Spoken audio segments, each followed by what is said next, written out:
Hey, it's Tim Pierce. I'm here at Sunset Sound working, doing what I do for a living. Speaking quietly because the artist I'm working with, Jon Muq, is in there singing his heart out. We're tracking a whole record with Jon. He's from Uganda, 26 years old, lives in Austin, Texas.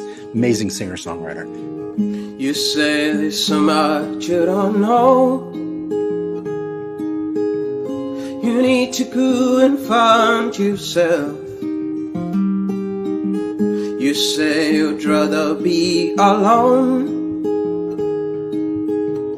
'cause you think you won't find me tied to someone else. Ali right there in Studio 2, Prince recorded Purple Rain. Studio 1, way in the back there, Van Halen recorded Van Halen 1 and many other Van Halen records. Rolling Stones, Sheryl Crow, The Doors, so many amazing, huge records were done here. I don't think you have to live if to change is what you need.